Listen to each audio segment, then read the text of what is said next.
cantik juga saya tengok kota Jakarta ni. Banyak bangunan-bangunan pecakar langit. Tapi kenapa diorang tak mau kerja kat sini? Diorang rela pergi dekat Malaysia, masuk lorong tikus, jadi illegal. Kat sini banyak ni lowongan bekerja ni. Kerja dekat sini pun okey lah. Banyak bangunan-bangunan tinggi saya tengok. Waktu saya ditanya, what about free trade? Dia kan duta besar itu, free trade. Anda sekarang larang nikel nggak boleh free trade. Saya bilang, yes, we agree, we want free trade, but we want fair trade. Kita minta yang adil dong. You boleh jual produk kamu yang mahal-mahal, saya mau jual pisang nggak boleh. Saya bilang Indonesia ini 280 juta, kita bukan anak kecil lagi, ya kan? Masa kita suruh jual bahan baku kita murah-murah, ya kan? Gak main-main. Perkembangan infrastruktur dan ekonomi di Indonesia kini jadi sorotan utama di kawasan Asia Tenggara. Banyak pihak mulai membandingkan lajunya dengan negara besar seperti China. Bahkan pengamat dan warga Malaysia pun dibuat kaget dengan perubahan drastis yang terjadi. Dari gedung pencakar langit hingga proyek raksasa, Indonesia kini menunjukkan lonjakan yang bikin negara tetangga mulai was-was.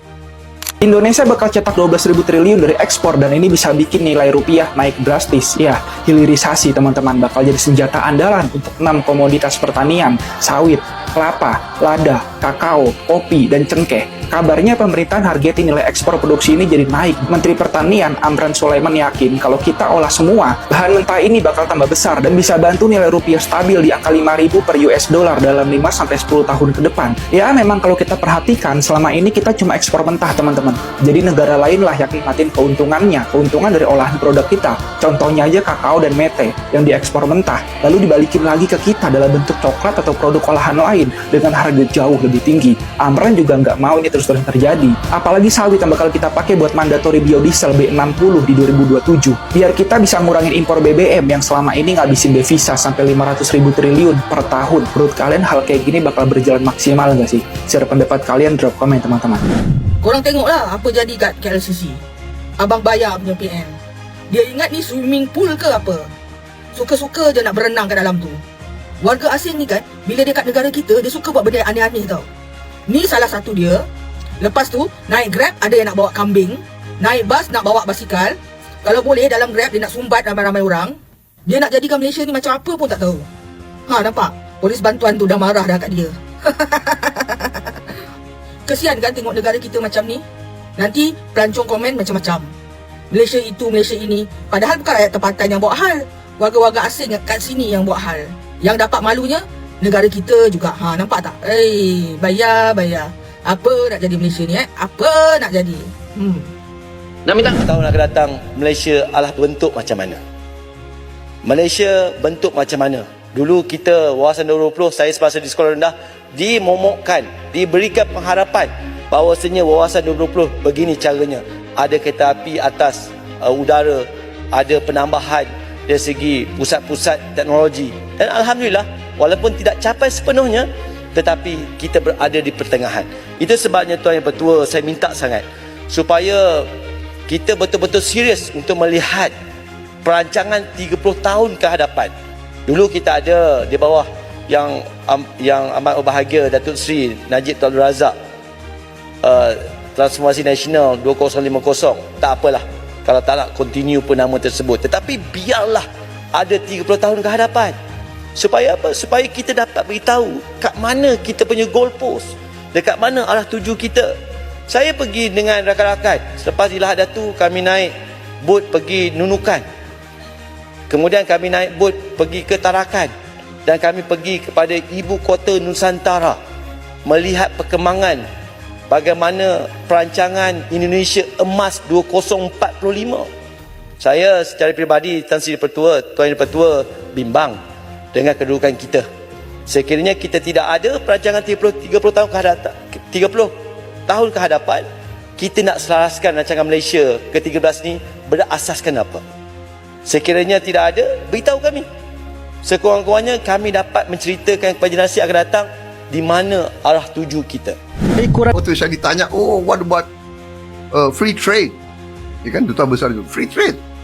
Ya, Anda sekarang larang nikel nggak boleh free trade. Saya bilang yes, we agree, we want free trade, but we want fair trade. Kita minta yang adil dong. You boleh jual produk kamu yang mahal-mahal, saya mau jual pisang nggak boleh. Saya bilang Indonesia ini 280 juta, kita bukan anak kecil lagi, ya kan? Masa kita suruh jual bahan baku kita murah-murah, ya kan? Semua boksit kita suruh jual gelondongan, jadi aluminium, jadi mobil, jadi pesawat terbang, jadi televisi, kita beli ke sini. Bayarnya 40 kali. Enggak, sekarang bikin pabrik di Indonesia. Kita butuh lapangan kerja. Anak-anak kita punya hak untuk hidup layak. Kita tidak mau jadi bangsa UMR terus. Kekaguman terhadap pesatnya pembangunan di Indonesia kini tidak hanya datang dari pengamat global, tetapi juga diakui langsung oleh warga hingga elit politik di Malaysia. Banyak pengunjung dibuat terkejut saat melihat perubahan drastis di kota besar seperti Jakarta dalam 1 dekade terakhir, dari deretan gedung modern hingga proyek infrastruktur besar yang menunjukkan lonjakan kemajuan. Transformasi ini dianggap sebagai bukti nyata bahwa Indonesia sedang mengalami percepatan pembangunan yang luar biasa. Ngapain negara lagi pada perang, kita malah memprioritaskan swasembada pangan dan juga hilirisasi pertanian.